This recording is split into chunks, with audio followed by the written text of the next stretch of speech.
Perang Vietnam tidak hanya menghancurkan Vietnam saja, tetapi juga berdampak langsung pada Kamboja. Ketidakstabilan yang ditimbulkan oleh konflik tersebut dimanfaatkan oleh kelompok komunis radikal yang dinamai Khmer Merah. Setelah merebut kekuasaan, Khmer Merah melancarkan kampanye genosida yang menewaskan sekitar 2 juta warga Kamboja. Mereka tewas akibat kerja paksa, kelaparan, dan juga pembantaian. Perang Vietnam secara tidak langsung membantu kebangkitan rezim ini yang kemudian mengubah Kamboja menjadi ladang pembantaian. Tragedi ini menjadi salah satu kekejaman paling mengerikan di abad ke-20. Pada bulan Agustus tahun 1973, seorang wartawan Amerika bernama Sidney Sandberg tiba di Kamboja untuk meliput perang saudara antara pemerintah dengan kelompok pemberontak Khmer Merah yang membawa idealisme komunis. Sidney kemudian menuju hotel dan bertemu dengan temannya yang bernama Rokov. Setelah itu, mereka berdua makan di lobi hotel sambil menunggu wartawan lokal bernama Dit Pran yang akan menjadi penerjemah Sidney selama bertugas di Kamboja. Baru juga beberapa menit duduk guys, tiba-tiba sebuah ledakan besar terjadi.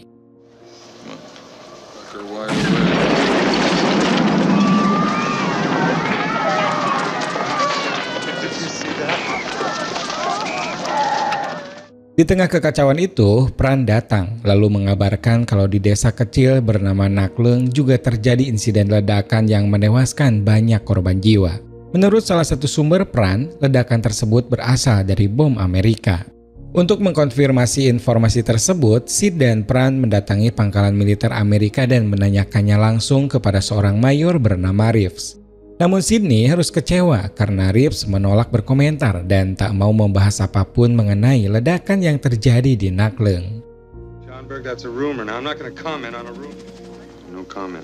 Thank you for your cooperation, Major Reeves. When I scrape this story, quoting you in full. Malam harinya saat berada di hotel, Sid bertemu dengan Bob, yaitu salah satu anggota kedutaan Amerika. Kesempatan ini pun digunakan Sidney untuk menanyakan informasi terkait serangan bom Amerika yang ada di desa. Awalnya Bob menghindar, namun karena didesak akhirnya dia menjelaskan bahwa pengeboman itu terjadi karena salah koordinat sehingga pesawat pengebom B-25 menjatuhkan seluruh muatannya di Naklung. Beberapa jam kemudian saat berkumpul dengan para wartawan asing lainnya, Pran memberi kabar bahwa ia telah menemukan cara untuk mengantar Sidney ke desa. Kesempatan ini sangat berharga karena setelah ledakan tak ada satupun wartawan lokal ataupun luar yang diperbolehkan mendekati tempat kejadian. Pran berhasil membuat kesepakatan dengan beberapa polisi sungai Kamboja. Setelah membayar sejumlah uang, mereka pun diantar sampai akhirnya Sidney bisa melihat langsung betapa mengerikannya dampak ledakan yang menimpa warga desa.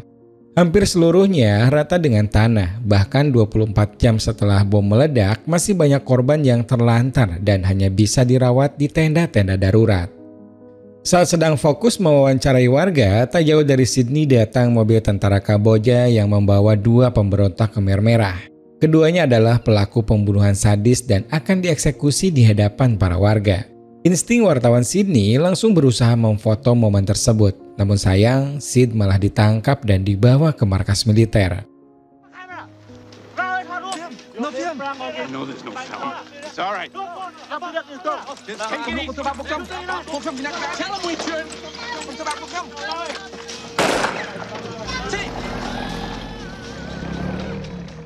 Selang beberapa jam kemudian, Sidney melihat 2 helikopter Amerika datang membawa Bob dan beberapa wartawan.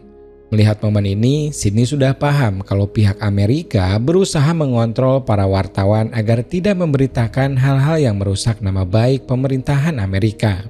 Sidney sempat protes, namun sikap Sidney tidak ada yang peduli sama sekali. That won't stop my story! What the hell is this, Thomas? Now listen, Sidney, if anybody ever gets to read about this, you won't be able to look at it. Selama kurun waktu 2 tahun, pemberontakan yang dilakukan Khmer Merah masif terjadi di berbagai tempat dan selama itu juga Sidney bersama Pran terus menggali informasi. Kedekatan keduanya bukan lagi sebatas partner kerja, melainkan sebagai sahabat yang saling membantu satu sama lain. Semakin kesini, militer nasional Kamboja semakin tertekan. Bahkan ibu kota Phnom Penh terancam dikuasai saking besarnya gelombang serangan yang dilakukan para pemberontak Khmer Merah. Di bulan Maret 1975, Sid dan Pran mendatangi salah satu markas militer yang menjaga perbatasan ibu kota. Markas yang mereka gunakan adalah pabrik minuman Coca-Cola yang sudah terbengkalai. Di tempat tersebut, Sid melihat banyak sekali tentara yang terluka dengan kondisi yang sangat mengkhawatirkan karena hanya diberi pengobatan seadanya. Di saat para tentara Kamboja sibuk memikirkan strategi bertahan, tiba-tiba terjadi ledakan yang disusul serangan dari tentara pemberontak. How many mortar rounds you have left?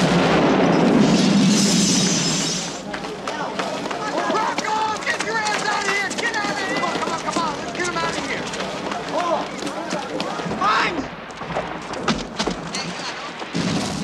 Warga dan wartawan langsung berlarian menyelamatkan diri, sedangkan para tentara berusaha memberi perlawanan walau kondisi mereka pada saat itu jauh dari kata siap.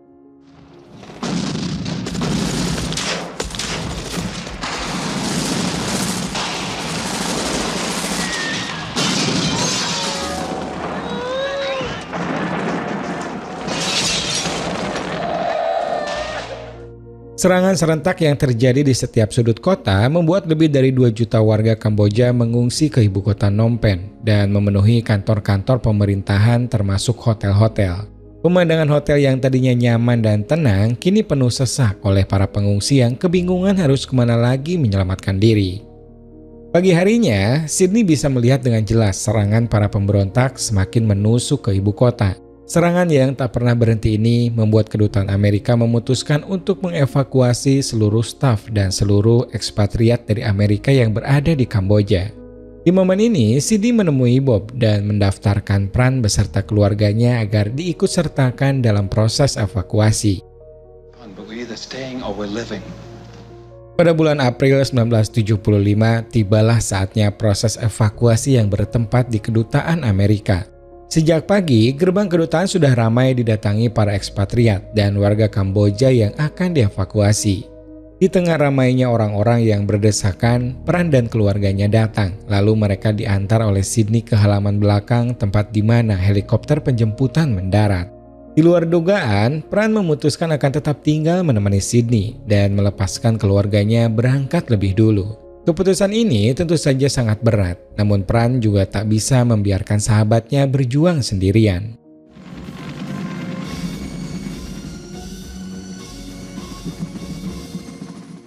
Dua hari kemudian, Pran melaporkan kalau pasukan Khmer Merah memasuki kota dengan bebas dan disambut meriah oleh warga dan juga militer Kamboja. Situasi ini bagi Sydney sangat tidak masuk akal, apalagi sebelumnya Rokov melihat kalau di daerah-daerah pinggiran kota peperangan masih terus berlanjut. Warga ataupun militer Kamboja bersorak di jalanan karena mengira peperangan telah selesai dan perdamaian tercapai. Namun di rumah sakit, Sydney menemukan masih banyak korban berdatangan yang mayoritas anak-anak dan remaja yang terkena serpihan ledakan ataupun terkena tembakan langsung. Hal ini membuat Sydney semakin curiga bahwa Khmer Merah kemungkinan berpura-pura berdamai agar sisa-sisa tentara nasional Kamboja lengah sehingga nantinya dapat ditangkap dengan mudah. Saat akan keluar dari rumah sakit, Sydney dan teman-temannya dihadang mobil tempur yang berisi puluhan tentara Khmer Merah. Sydney tak tahu apa yang akan dilakukan mereka di rumah sakit karena Sid dan teman-temannya lebih dulu ditangkap lalu dibawa ke sebuah tempat yang digunakan tentara Khmer Merah sebagai markas.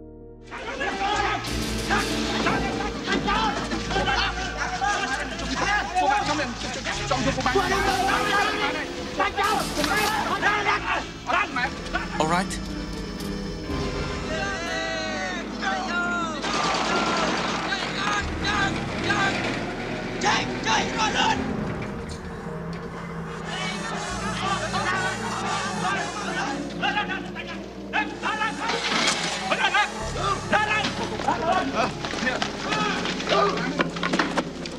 Sementara itu di tempat lain, apa yang dicurigai Sydney sebelumnya terbukti. Tentara pemberontak yang awalnya datang dengan damai berubah beringas. Mereka menangkap setiap tentara Kamboja beserta warga yang dianggap membela pemerintah. Di tempat Sydney ditahan, di sana banyak sekali tentara yang dieksekusi dengan cara ditembak satu persatu dan mayatnya dibuang di dekat sungai. Pran terus memohon kepada salah satu pimpinan di sana agar dirinya dan para wartawan dibebaskan. Awalnya mereka menolak, namun setelah Pran memberitahu lokasi sebuah gudang minuman Coca-Cola, mereka akhirnya mau menuruti permintaan Pran. Setelah itu Sydney bergabung dengan ratusan warga yang diusir dari rumah mereka masing-masing. Di momen ini, Khmer Merah menunjukkan keberingasannya, memaksa siapapun untuk segera pergi dan membakar barang-barang berharga yang mereka miliki. Tak sampai di situ saja, rumah sakit juga harus dikosongkan, tak peduli seberapa parah kondisi para pasien di dalamnya. Lalu bagaimana mereka yang tak sanggup pergi? Entahlah guys, besar kemungkinan mereka mengalami nasib yang sangat mengerikan. Ratusan bahkan ribuan warga berjalan dan menyebar ke beberapa tempat. Ada yang menuju daerah pedesaan, ada juga yang pergi ke tempat-tempat pemerintahan, seperti halnya Sid dan kawan-kawannya yang memilih pergi ke kantor kedubes Prancis. Untuk sementara warga Kamboja yang ikut mengungsi di sana aman, namun selang beberapa jam kemudian para pemberontak datang dan mereka memberi waktu 24 jam agar warga Kamboja yang ada di dalam dikeluarkan. Pihak kedutaan pun tak bisa lagi menampung para warga sehingga mereka mulai mengemasi barang dan satu persatu keluar dari kedutaan. Pran sebenarnya juga sudah bersiap pergi. Dia berpamitan kepada Sydney akan mencari cara untuk sampai ke Thailand. Di saat yang bersamaan, John berniat memasukkan identitas Pran menjadi warga Amerika dengan cara membuat paspor palsu. John berharap cara ini bisa membuat Pran tetap tinggal di dalam kedutaan dan ikut dievakuasi nantinya. Setelah rencana ini disetujui oleh Sydney dan Pran, John dan Rocco pun mengejar waktu untuk segera mencetak foto. Setelah bersusah payah, akhirnya mereka berhasil dan paspor palsu itu pun segera dikumpulkan bersama paspor-paspor warga asing lainnya. Beberapa jam kemudian, Sydney dan yang lainnya diberi kabar kalau evakuasi akan dilakukan kurang lebih dalam waktu 24 jam. Nanti akan ada mobil truk yang mengantarkan mereka ke perbatasan Thailand. The trucks which we've seen arriving are probably in the next 24 hours. That's to be confirmed. Kabar tersebut membuat para pengungsi di kedutaan sangat senang. Namun tak lama kemudian, John didatangi anggota kedutaan yang mengabarkan kalau Pran tak bisa ikut evakuasi. Rupanya, foto yang dicetak kemarin luntur dan para pemberontak meminta agar orang yang memiliki paspor itu keluar secepatnya. Dengan perasaan berat, Sydney membantu Pran mengemasi barang-barangnya. Perpisahan ini sangat menyedihkan bagi mereka berdua, terutama bagi Sydney. Ia tidak bisa membayangkan hal buruk apa yang akan dihadapi Pran di luar sana. Sebelum berpisah, Pran meminta Sydney untuk menyampaikan salam kepada istrinya dan juga meminta agar Sydney menjaga keluarganya. Thank you. Goodbye. He's back in Paris. Goodbye. Goodbye. Tell my wife I love her, all my children. Please, want anyone to be bad to my wife.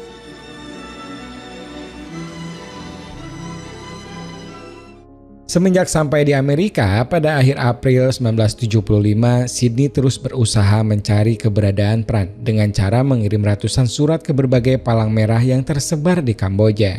Sesekali, Sydney juga mendatangi istri dan anak-anak Pran sambil menyemangati mereka bahwa Pran suatu saat pasti kembali. Meski demikian, istri Pran tampaknya sudah merelakan. Dia tak lagi punya harapan besar dan ikhlas menerima kenyataan pahit bahwa suaminya mungkin telah tiada. Hingga akhir 1975 dikabarkan kondisi Kamboja semakin kacau. Khmer Merah semakin semena-mena dalam berkuasa dan tak segan membantai jutaan warga tak bersalah. Pran kini tinggal bersama puluhan warga di sebuah kamp di daerah terpencil yang sehari-harinya bekerja paksa mengurus ladang dan sawah. Ironisnya, meski mereka menumbuhkan sumber pangan, tapi mayoritas warga mengalami kelaparan. Pran bahkan sampai harus memakan cicak demi menambah porsi makan hariannya yang hanya diberikan sayur tanpa isi. Warga di kamp tak hanya dipaksa bekerja, mereka juga dipaksa rutin mendengarkan doktrin komunisme yang menuhankan petinggi Partai Demokratik yang kini berkuasa di Phnom Penh. Tak hanya kepada orang dewasa saja, doktrin komunisme rutin setiap hari dijejalkan kepada anak-anak. Mereka diwajibkan melupakan masa lalu yang dianggap sebagai masa-masa kebodohan dan penuh dengan dosa. Setiap hari, keadaan semakin memburuk. Pran yang sebelumnya menanam sayuran sebagai tambahan makanan, kini melihat hasil kerjanya dirusak oleh anak-anak yang telah terpengaruh doktrin komunisme.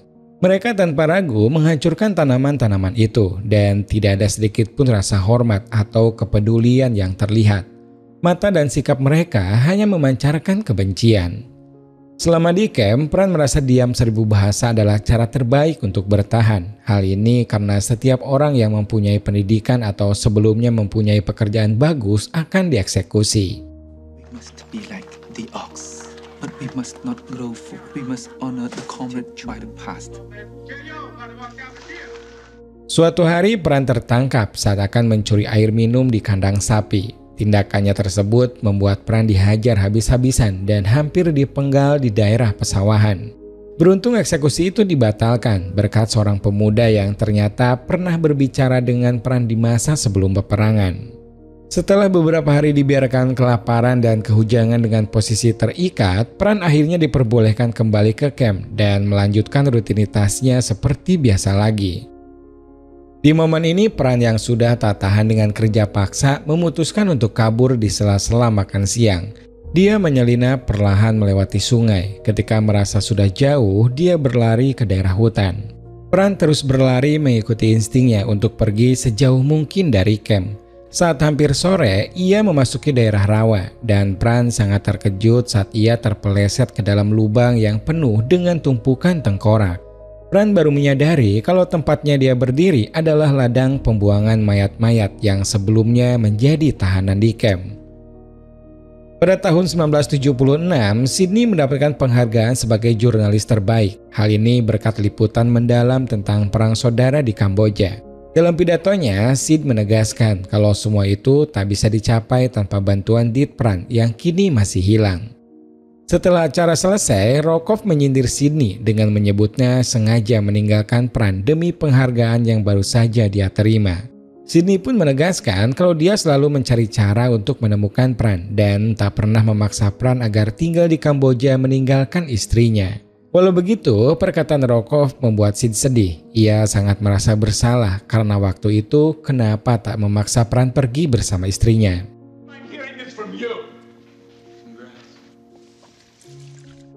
Usaha Pran melarikan diri ternyata gagal. Saking terlalu jauhnya dia berjalan, dia sampai pingsan dan sialnya ditemukan oleh beberapa anggota Khmer Merah dari camp lain.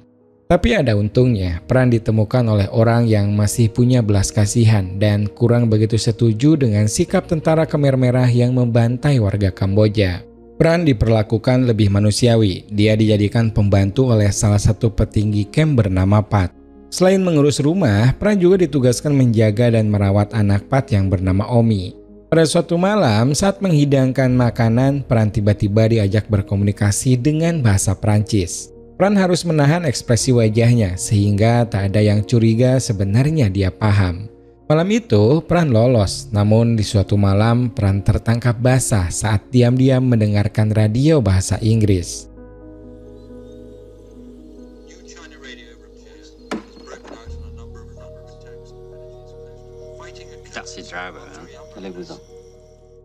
Untungnya, Pat tak mempermasalahkan hal itu karena sebenarnya dia juga sejak lama curiga kalau Pran berpendidikan dan bisa bahasa Inggris. Besoknya, Pat menceritakan tentang konflik internal pemberontak Khmer Merah di mana para petingginya sudah tak mempercayai satu sama lain. Ditambah Vietnam mulai memasuki Kamboja untuk merebut kekuasaan.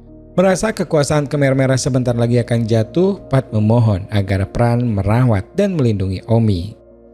I really fear for the future. I think love my son, look after him.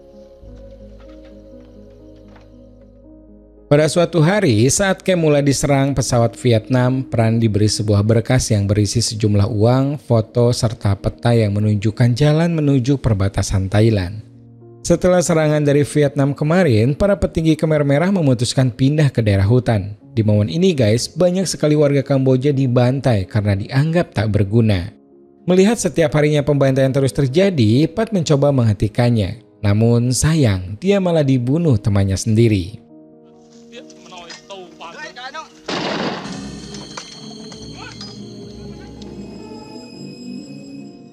Ketika kekacauan terjadi, Pran mengajak 4 orang kepercayaan Pat untuk menyusun pelarian.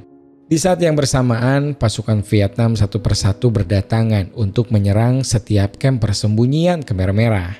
Perjalanan panjang Pran dan teman-teman barunya pun dimulai. Mereka melewati rawa daerah perhutanan dan sempat melewati desa yang sudah ditinggalkan penghuninya. Saat malam hari, mereka akan bermalam dimanapun tempat mereka berada. Intinya, perjalanan mereka harus dilakukan dengan sangat hati-hati. Jangan sampai diketahui tentara Khmer Merah ataupun pasukan Vietnam. Setelah beberapa hari berjalan menyusuri hutan dan rawa, 3 orang memutuskan berpisah karena harus menuju daerah lain. Selanjutnya, Pran bersama putra Pat dan 1 orang lagi melanjutkan perjalanan menuju perbatasan. Pada suatu sore, pria yang menemani Pran tak sengaja menginjak ranjau. Kondisi tersebut diperparah karena pria itu sedang menggendong Omi. Pran sempat meminta tenang, namun karena panik, pria itu malah bergerak.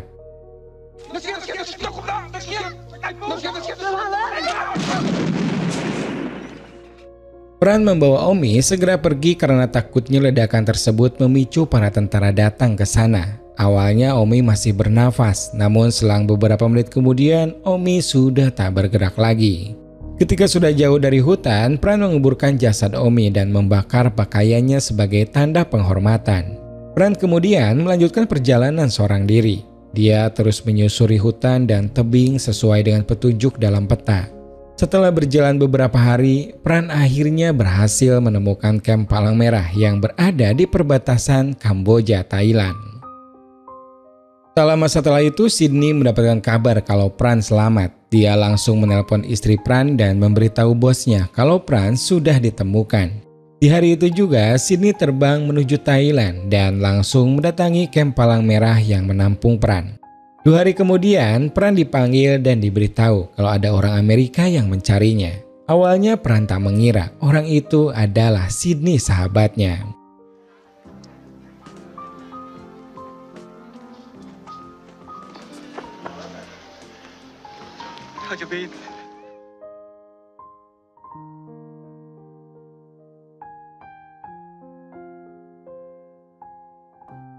Pran berhasil ditemukan dan dibawa ke Amerika pada 9 Oktober 1979. Kurang lebih 4 tahun setelah dia ditangkap dan menjalani hidup sebagai tahanan kerja paksa. Setelah itu guys, Pran bekerja sebagai fotografer di majalah ternama Amerika bernama New York Times.